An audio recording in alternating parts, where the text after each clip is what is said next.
Erotic store employees, what best excuses people have used when buying toys. When I was in college, I struggled to find a job.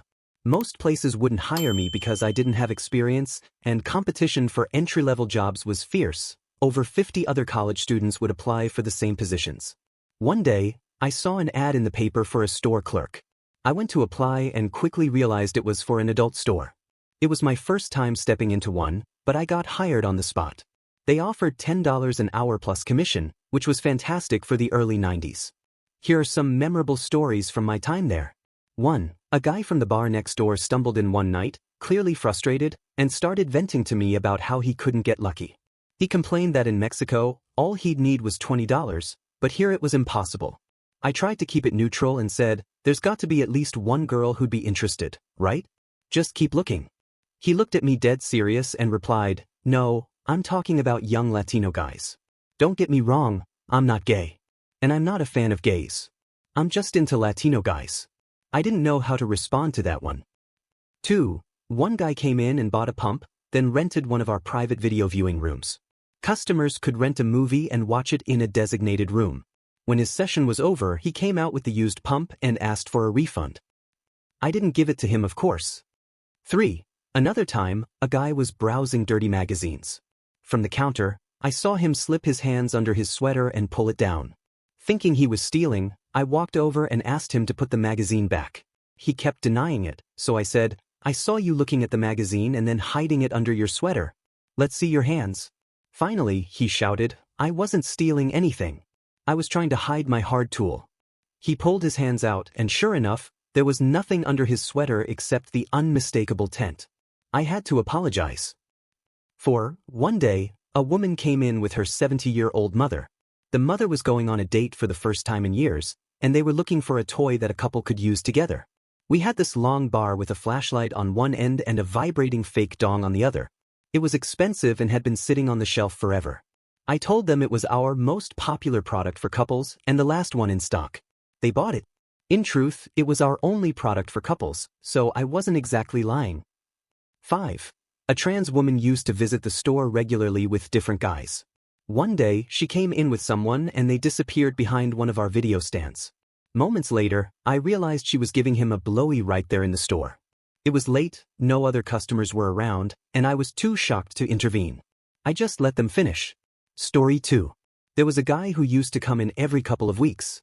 He'd typically buy about 10 to 20 movies and not much else. Without fail, at least one of the movies would be from our gay section. Every time, he'd feel the need to explain that he was from a state where buying corn wasn't legal, so he'd stock up for multiple friends, one of whom, he claimed, happened to be gay. I didn't really care and would just respond with something like, "That's nice." The most memorable sale I ever made was to a man who purchased a few movies, a couple of flashlights, and a life-sized fake A. This thing was massive. It included thighs and part of the torso. His total came to around $1,300. It was the end of the night, so I helped him carry everything to his car. Yes, the stuff was that big. After he drove off, I locked up for the night. The next day, my manager pulled me aside to ask about the sale. Apparently, the man had called and claimed he only bought a couple of movies, insisting the rest of the charges were fraudulent. My manager figured it was just a severe case of buyer's remorse. Thankfully, I still got my commission, and I never heard about it again. Story 3. This is a long one, but it's a story that has stayed with me. We had a woman in her 60s or 70s who would occasionally come into the store and purchase a significant number of DVDs. The selection was incredibly diverse, covering a wide range of genres and preferences. I was so surprised by the sheer volume that I mentioned the availability of free streaming sites.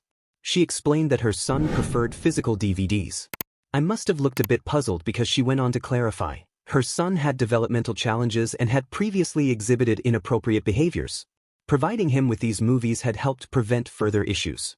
At first, I wasn't entirely sure what to think, but about a week later, she returned, this time with her son. That marked the beginning of a routine. For the next 2 years, they came in about every 2 weeks. Eventually, the mom stopped coming inside. She'd hand me cash at the door and wait in the car while her son made his selections.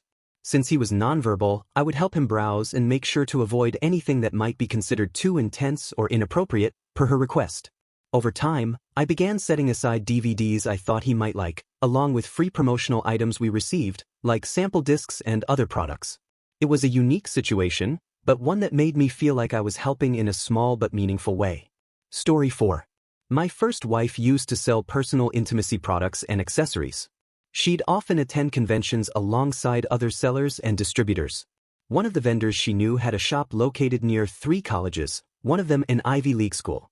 This seller shared that she encountered so many college-aged women who lacked a basic understanding of their own anatomy that she started stocking educational pamphlets from organizations like Planned Parenthood. Titles included, "So This Is Your Body" and 12 Facts About Your Cycle. These materials were meant to provide clear, accessible information.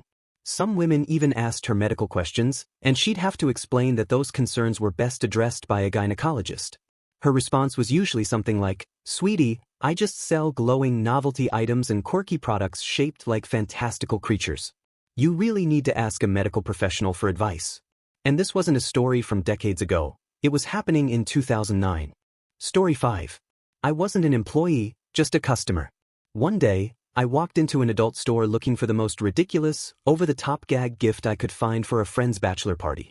I had heard years ago that you could buy inflatable sheep at these places, so I was hoping for something along those lines, maybe a novelty item like a horse rear or even a tiny, joke-sized pump. When I explained what I was looking for, the cashier gave me a suspicious look, like she didn't quite believe my gag gift story. She told me they didn't sell anything like that, but her tone made it clear she wasn't convinced of my intentions. It was an awkward moment, to say the least. Story 6. This didn't happen to me, but a buddy of mine used to work at an adult store years ago. He's got a ton of wild stories, but my favorite is about an older customer who came in one day to buy a stack of gay magazines and rent some videos. Yeah, it was that long ago. The guy paid, left the store, and went home. Then, he called the store, specifically asking for my buddy by describing him. When my friend answered, the guy made him an offer, $40 for his inners. I asked my friend, "What did you do?" Without missing a beat, he said, "I went to the bathroom, stripped them off, threw them in a plastic bag, and handed them over for $40. Apparently, he never saw the guy again. My buddy's got plenty of other great stories from his time there, but this one always cracks me up. Story 7. As a customer, I had an unexpectedly awkward conversation with the woman behind the counter at an adult store. I was looking for a reliable male massager and wanted her recommendations. I'd been burned before by online reviews that turned out to be fake, promoting cheap, low-quality products. One of them was so poorly made that the only joy it brought was laughing at its hilariously bad instruction manual full of English. This time, I wanted advice from someone with first-hand experience, someone who actually knew these products. I explained my situation. "I'm looking for something that won't break after a month. Honestly, I trust your judgment more than online reviews. I've already been burned twice by supposedly top-rated products." Her response caught me off guard. "Oh wow," she said, sounding genuinely concerned. "I'm sorry to hear that. Did you have to see a doctor?" I couldn't help but laugh. If there's one thing I love about adult store employees, it's their ability to diffuse awkwardness and make you feel comfortable in even the weirdest conversations. Bless her for that. I was so tempted to leave the store a glowing 5-star Google review, using my real email, just to show how much I appreciated her professionalism and humor. Story 8. One day, my girlfriend and I were feeling frisky, but our fingers could only do so much. Since I had recently moved to a new state, I wasn't familiar with the area, and I had no idea where the nearest adult store was. We turned to my Maps app to guide us there. However, the directions didn't take us to a store full of all the toys and goodies we were hoping for. Instead, it led us straight to a military base. I ended up driving right up to the gate, where a couple of camo-clad guards asked if we had a visitor's pass. I didn't want to make things more awkward, so I simply told them, "I have no idea where I am, I'm just following my Maps app, and it sent me here." The guard asked where we were headed, and I tried to give a vague response, but he wasn't letting it go. I wasn't about to tell him 2 young women were searching for adult toys. Finally, he asked, "Are you looking for the arts and crafts store nearby?" We quickly agreed, and that seemed to satisfy him. We turned around and tried to find the actual store, only to discover it was closed when we got there. Story 9. One of my first jobs was at a video rental store that had an adults section, but since I was only 19 at the time, I wasn't allowed to restock those titles, though I could still rent them out. One of my tasks was calling customers with overdue tapes, which was usually straightforward. If I reached an answering machine, I'd just say, "You have a tape with this title that is overdue." But sometimes, I'd end up speaking to a woman, presumably a wife or girlfriend, and the account was in a man's name. In those cases, I had to decide whether to vaguely call his name and say he has an overdue tape, and hope they didn't press for details. One time, though, I got the customer on the line directly. I called and said, "Hello, I'm calling to remind you that you have 5 tapes that are now overdue." He immediately cut in, asking, "Yeah, which ones?" I responded with, "The adult titles you rented on the date," but he insisted, "No, what are they?" As I looked at the list on the screen, I saw there was definitely a theme, and though I don't remember the exact titles, I'll simulate them. "Well, sir, I see you have Back Intruder 4, Backdoor Vixens, Big Back Bottoms, Mad for A7, and Stairway to A." He casually asked, "Oh, right. How much more a day is it to keep them?" I replied, "It's this amount a day." He simply said, "Okay," and I hung up. I turned to my slightly older female coworker, who was staring at me, caught between shock and laughter. She asked, "Why did you read out the titles?" I responded, "He asked me to." At that point, we both started laughing. We joked about that phone call for a long time. Even though I was a pretty broad-minded guy at the time, the combination of being on the phone with that guy, reading those titles out loud, and my coworker watching me was somehow both embarrassing and hilarious. Story 10. On one of my girlfriend's first days working at an adult store, a woman came in wearing a full face covering, followed by her shy-looking husband.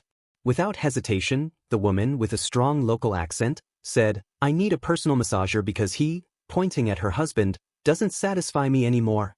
The husband just shrugged, as if acknowledging the truth of the situation. She also mentioned that, over time, some women who wore full-body coverings came in looking for items like supportive undergarments to enhance their figure. Story 11. Not an employee, but this is my own experience.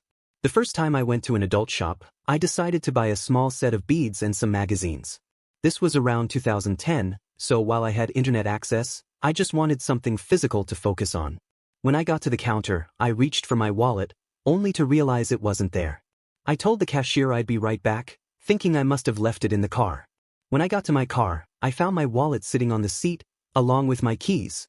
I had locked both my wallet and my keys in my car, right outside the shop. I went back in and explained what had happened.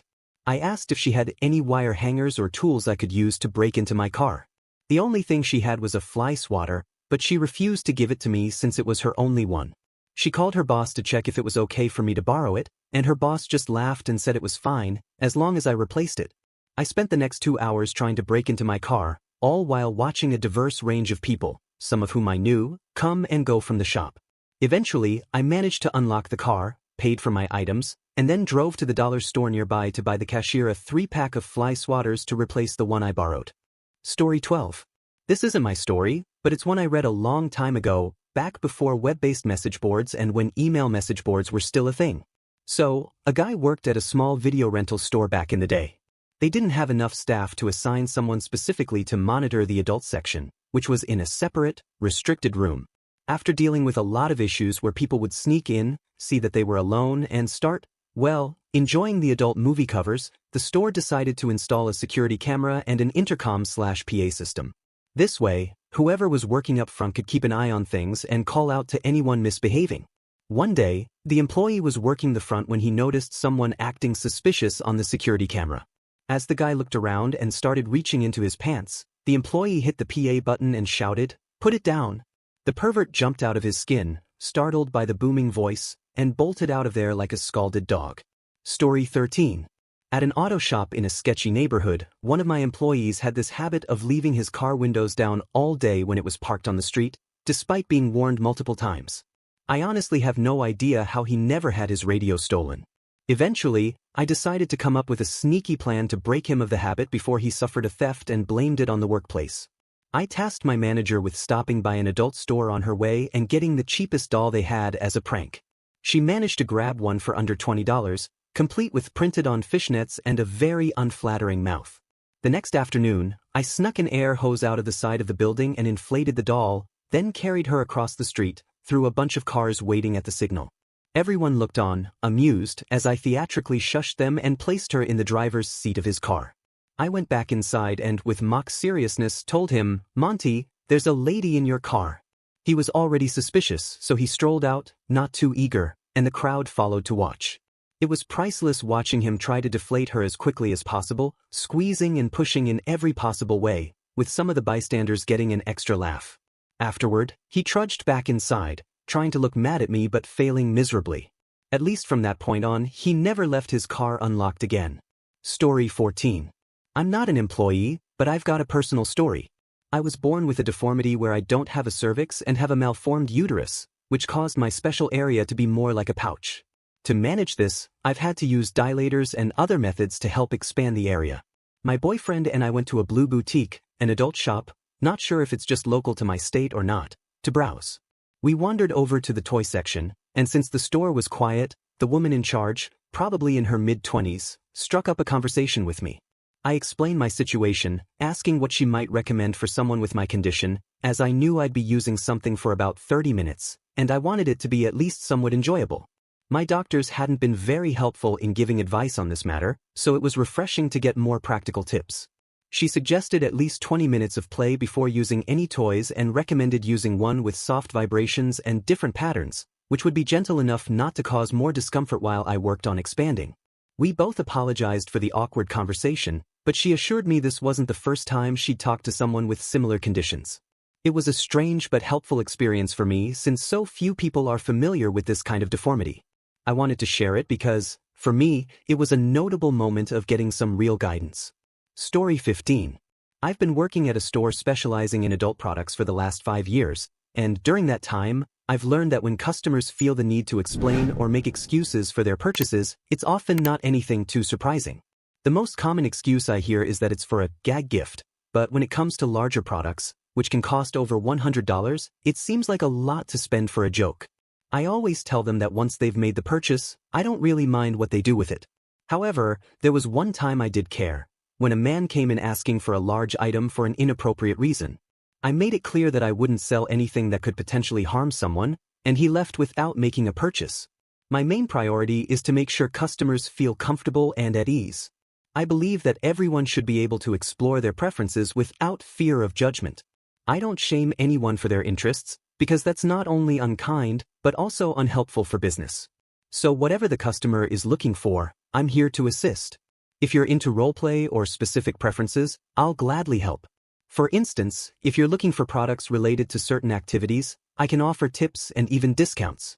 If you're after a one that vibrates, I always recommend checking a few key features. Is it made from body-safe silicone? Is it rechargeable? And does it come with a warranty? A good one will typically cost around $50 and up, but you don't need to go overboard with the price. When I'm working, I strive to create a welcoming and judgment-free environment for everyone. Story 16. A friend and I went to the local adult store to pick up a bunch of rubbers and individual lube pods to fill up an adult-themed piñata. I was a bit shy and more on the conservative side, so even being in the store made me feel a little embarrassed.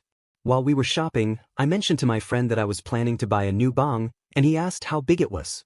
I held up my hands and said, about 14 inches or so. Right then, a large, bearded employee approached and said, "Hey there, cutie. Looking to pick up a new toy? I can definitely help you find something that size." I instantly turned bright red and started stammering, trying to explain that I was talking about something else. I don't think he really believed me, though, because he winked at my friend and said, "All right, sweetie, you know where we are if you change your mind." Story 17. A family friend worked at a store that sold toys, including a range of sizes for certain items. Among the selection was one novelty item that was humorously oversized, the size of a dinner plate, which everyone would laugh at before opting for something more modest. One day, a man who seemed to be trying to keep a low profile waited until the store was empty and quietly approached the counter, asking for the large item. When the employee confirmed which one he meant, the man insisted it was the biggest one. He bought it and left, and while the employee didn't judge, they couldn't help but wonder how the man managed to walk out comfortably after purchasing such a massive item. Story 18. I think I may have unintentionally embarrassed the clerk the last time I visited the local adult store. I needed a new toy since mine had stopped working months ago, and after some deliberation, I decided to stick with the same model I liked. When I got to the register, she rang it up and offered to let me test it out. "Oh no, I'm good. I've owned this model before," I said, but as she placed her hand on the surface, her expression immediately shifted to one of realization. The low setting, which I always use, might be stronger than what some people are used to. She then asked if anything else had caught my eye. I replied, kind of, but I think I'm happy with this one. My old one lasted 2 years before the motor burned out. She tried to hold back giggles, and eventually burst into laughter as she handed me my receipt, her cheeks turning red. I couldn't help but think, Miss, why are you working in an adult shop if comments like that make you snort? Story 19. A few years ago, I had a somewhat awkward experience in a shop. I was browsing, and while being alone in a store like that sometimes draws unnecessary attention, it had happened again. A man noticed me checking out different items and decided to approach me. Each time I moved to a new display, he followed me, getting closer and closer until our coats were brushing, and I could feel his breath on my neck. Frustrated, I moved toward the front of the store, hoping the female clerk would notice and help me out. Unfortunately, nothing changed. At my limit, I walked over to a certain section of the store, and that clearly caught his attention. So, I picked up one of the larger items available. It was quite sizable. With a confident tone, I turned to him and asked, "Can I ask your opinion on something?" He seemed excited, likely thinking he was about to be helpful. I continued, "My partner says he can't feel it when we use certain toys. Would you say this is large enough?" Before I could finish my sentence, he hurried out of the store in a rush, and the clerk behind the counter couldn't hold back a laugh, spilling her coffee. Story 20. In the early 2000s, I worked at a small local bookstore, not an adult store. One day, an older man approached the counter and mumbled that he was looking for something related to Christian, but I couldn't quite make out the rest. I directed him to the religion section, but a couple of minutes later, he returned. He asked, "I'm looking for Christian adult material." Before I could respond, I blurted out, "What exactly does that mean? Is it like regular adult material, but with married couples or something?" He replied, "It's adult material, but Christian." I told him, "I don't think that exists." He insisted, "Yes, it does. I read about it on the Drudge Report. I bet you're hiding it behind the counter." He then tried to step behind the counter to look for himself. I quickly said, "Sir, you can't come back here. I'm not hiding anything like that." Flustered, he replied, "Okay, good. This was just a test anyway. Corn is a sin," and hurriedly exited the store. Story 21. In the early 2000s, I worked at a store that sold adult films. During the time when VHS was transitioning to DVDs, DVDs became the dominant format, but certain types of content took longer to switch over. I worked the third shift from 10 p.m. to 7 a.m., and during that time, I saw a lot of late-night customers. Most of them were men, often seeking connections in the arcade room. Occasionally, there were more private interactions happening in the back, though these were rare. While I was supposed to keep things under control, the low pay didn't leave me much incentive to strictly enforce rules. Working in the store also led me to explore the local kink scene, meeting people who were interested in various adult themes. The store was located near a college campus, so I often interacted with young women who seemed shy or uncertain.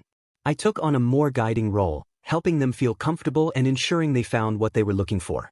There were also groups of friends, usually women, who would come in for a bit of fun. I once had to demonstrate different items to a group of laughing customers. It was a funny, light-hearted experience that resulted in a lot of sales. Although I did get phone numbers from a few customers, only one led to anything lasting. Some of the interactions were just people being friendly or playful, and I didn't take it personally.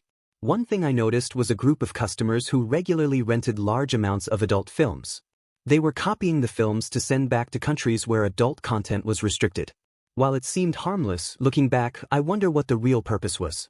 Things took a serious turn when I was robbed at gunpoint by a regular customer. He didn't get much money, but his theft of several items led to more serious charges. After the incident, I began experiencing panic attacks and eventually decided to leave the job. I hadn't thought about workers' compensation at the time, but looking back, I realize it may have been an option. That's the gist of my time there. It was definitely an eventful chapter in my life. Story 22. Many years ago, I worked at 2 different adult stores.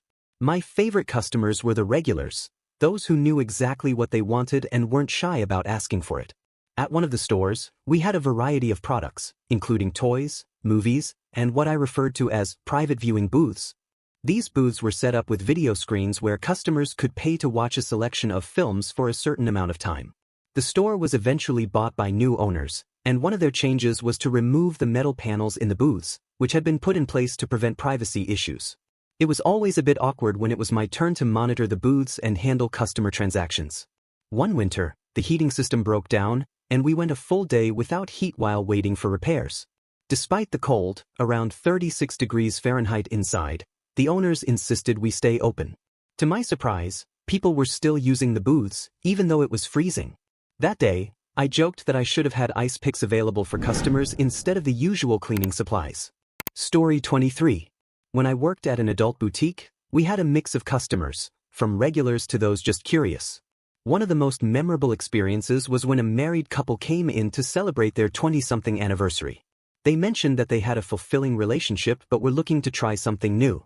I told them, if we can take something that already works well and enhance it to make it even more exciting, then we've done our job. They had specific requests: no vibrating items, since she didn't like them, and no intense forms of restraint.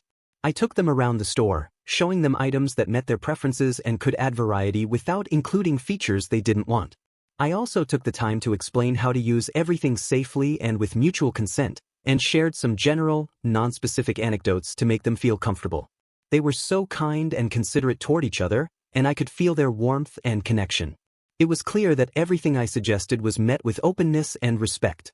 It was a truly heartwarming experience to help them find something new to enjoy together. Story 24. In the early 90s, I worked at a video store that offered a vast collection of movies, ranging from new releases to classics, and had a significant selection of adult films. If it was legal, we carried it. One funny incident that sticks with me involved a gay customer who rented an adult movie called Foxhole, which was a gay-themed film. We kept all adult films in the back room for privacy, and there was another film next to it called Foxholes, which was a more mainstream adult movie. The customer returned the film laughing and said, "My roommate woke me up and asked if there was anything I wanted to tell him." At 19, working in a suburban area, I was surprised at how many gay customers we had. There was one particular regular who was striking, handsome, well-groomed, and always dressed sharply. The new employees would often fawn over him, but they were shocked when they realized he was renting gay-themed adult films. Story 25. During college, I worked at an adult bookstore that had a video arcade. Thankfully, I never had to clean it, but I saw quite a few people coming in discreetly. I usually worked the night shift, but one day I covered a daytime shift for a coworker. I was working at the register with another employee, and we had two supervisors on shift. A man, probably in his 70s, came up to the counter with a product and said, "The only reason I'm buying this is because I can't afford something like you."